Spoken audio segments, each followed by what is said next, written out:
Let's explore how LEDs work and why they're becoming so popular these days. They come in various forms like bulbs or tube lights or even tiny LED lamps. And why are they replacing the traditional light bulbs?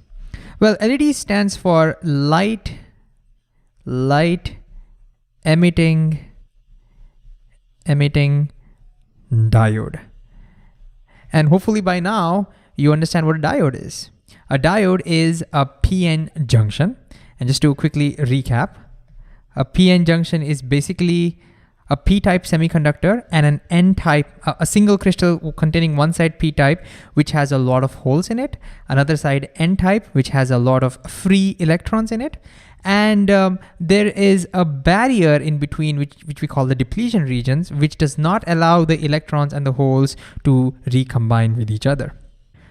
But we've seen what happens if we were to apply a voltage to this.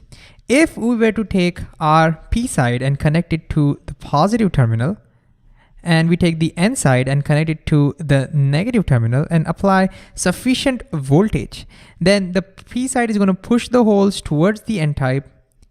The N side is the negative is going to push the electrons towards the P type.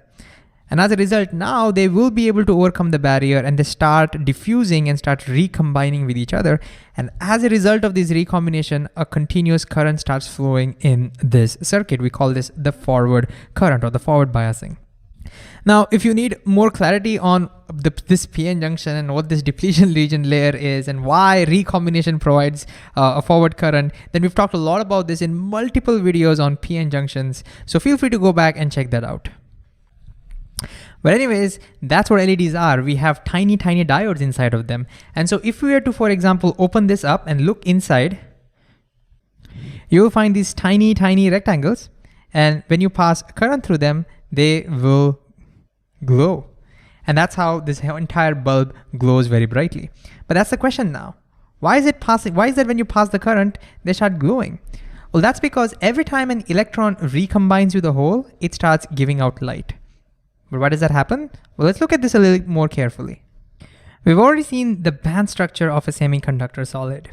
We know that it has a conduction band, high energy, where the electrons are free to move, and that's where the N-type electrons are in.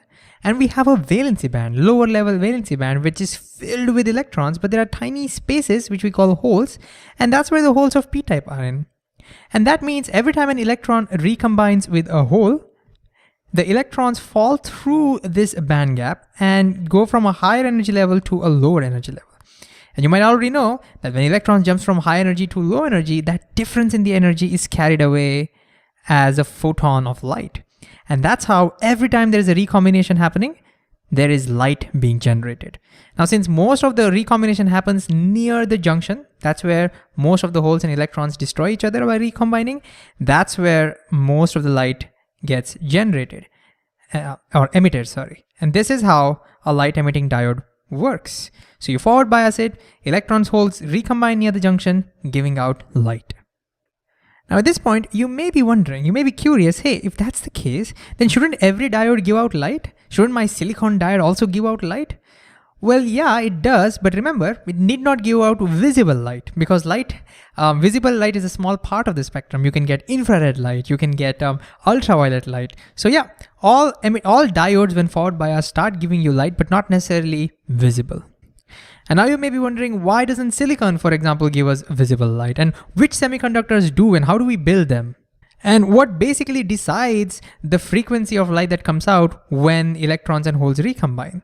Now, these are excellent questions which we'll tackle separately in another video where we'll look at why LEDs are not built using the regular silicon or germanium diodes, all of that in a future video. But for now that we understand the basic principle, let's quickly look at the advantages of LEDs over our more traditional light bulbs.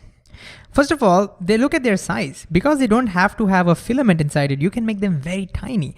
And so you can have tiny LEDs which act like, say, indicator lights. And I'm pretty sure you may have seen them in your phones, in your laptops, and so many other devices. You can't do that with your normal bulbs. So they're very tiny and they can fit in any devices. So very tiny. Secondly, your traditional bulbs take a lot of electric power.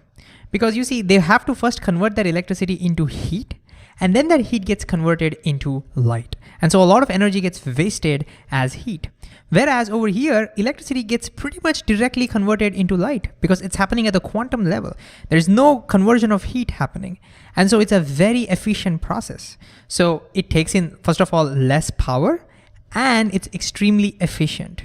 So another big advantage, and that's why we are all moving towards now LED bulbs and LED lights, is because they are very efficient, much more efficient than the traditional light bulb. Another important thing is that your LEDs are extremely fast when it comes to switching on and switching off. For example, if I had a switch over here and I switched it on, then instantly the LED will turn on. If I switch it off, almost instantly the LED turns off. Very fast switching. But when you turn on your light bulb, it takes years to turn on. Okay, it doesn't take years, I'm exaggerating, but you know what I'm talking about. It takes considerable time to fully, to become fully bright. And then when you turn it off, again, it takes some time to cool down and finally for that glow to completely disappear. So LEDs are much faster when it comes to switching off and switching off, so fast switching. Now you may be thinking, why should I care about fast switching? Well, that is super important when you want to communicate using light. Let me give you a very common example that you might be familiar with, your TV remote. How do you think your remote communicates with the TV? The way it happens is there is a tiny bulb over here, and that's not a bulb, that's an LED. And every time you press a button, the LED switches on and off in a particular fashion. So pulses are sent to your TV.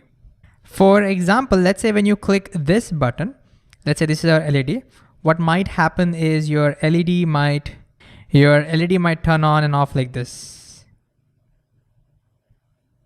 Something like this, some pattern like that. That pattern is sent to the TV, and that TV will recognize, that's why you press this button. If you press some other button, there'll be some another pattern that will be sent. So for every single button, there'll be a unique pattern that will be sent. And in order to send such a pattern, you need fast switching. Imagine there was a bulb which takes years to turn on and turn off. You can't expect to communicate using something like that with your TV. And of course, there are some other advantages as well. Turns out that LEDs can last a little longer compared to your traditional bulbs because they don't have to get heated up as much as your bulbs, and so more chances of them wearing out. Your LEDs also, if you think a little bit about it, because we are getting light at a quantum level due to electron transition, they're pretty much monochromatic. You can get single color of light. And again, something we'll talk about in a future video, but your traditional bulb will always pretty much give you white light.